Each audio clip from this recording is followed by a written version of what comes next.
This is as formidable defense as there is across the entire league. A lot of fake pressure coming. Purdy, deck, floating in the air is it picked? No, hit the ground. Yeah, there's something going on here on the sidelines. They're challenging it. After reviewing the play, the ball came out prior to the quarterback's hand going forward. As a result, it was a fumble with a clear recovery by number 72 of the defense. Will the game clock operator please put 6:56 on the game clock, please? 6. Now, back to Willard and Dibs on 95.7 The Game. Talk to me, Kevin Burkhardt and Greg Olson. This is as formidable as a defense as the NFL provides. Okay. 20 points to the Patriots, 28 to the Vikings, only 11 to the Bucs, 31 to Washington. Let's see. Washington with 31 again.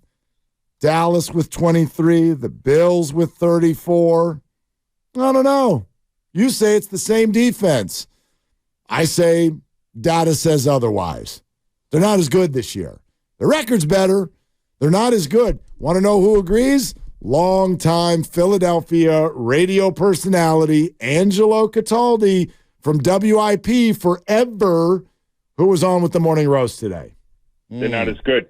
They're not as good defensively. They've even gotten gashed a lot on the run this year. Yeah. Defensively, they're just, and the thing is, I don't think it's the new defensive coordinator, Sean Desai.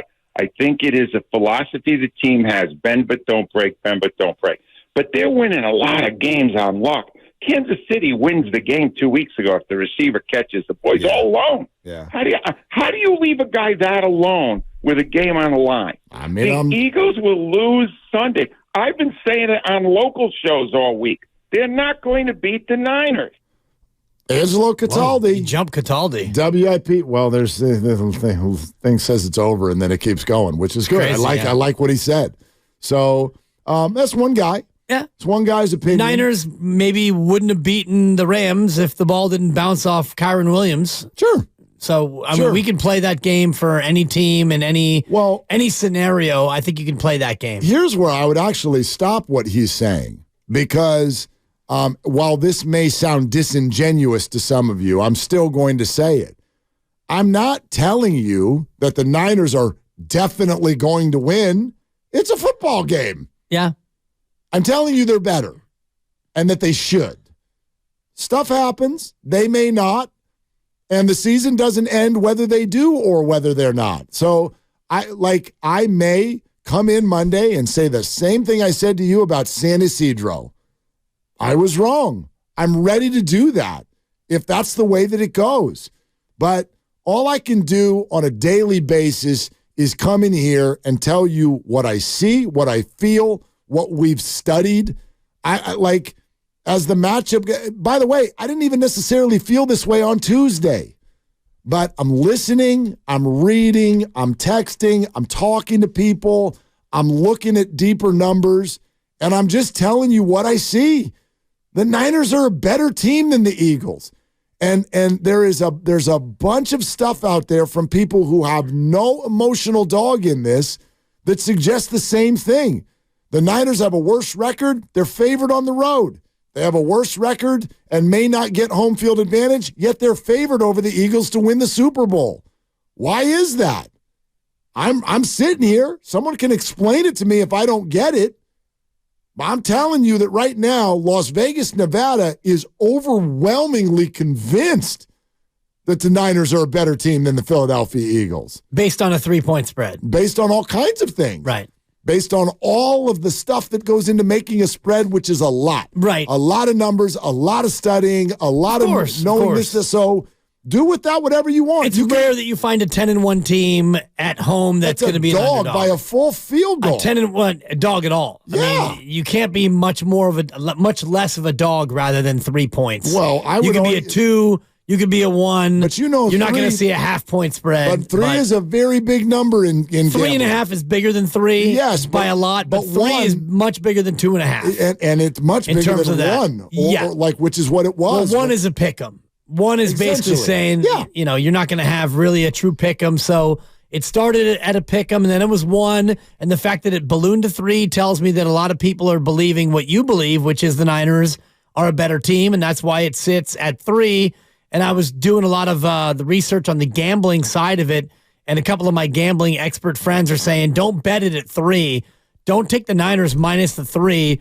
There's value at 2.5, but there's no value at 3. I'd agree with that. Which is telling me that many of the experts think that it will land on 3, 27-24, 24-21, that kind of a ball game, depending on what you think is going to transpire. And if you look at the numbers beyond the record and the numbers beyond the point differential, you see that the Niners are better in yards per play on offense and on defense. And against the run is where they're almost absolutely identical. Yeah. They each give up about 4 yards per play on the ground. The Niners give up 4. The Eagles give up 4.1. So that to me is where this game ultimately rests. The team that can run it and possess it and keep the other team's defense on the field, that's the team that's going to win the game.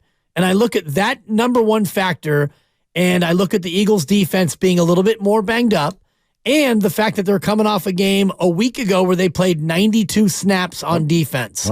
The Niners have 3 additional days of rest, and they are not as banged up.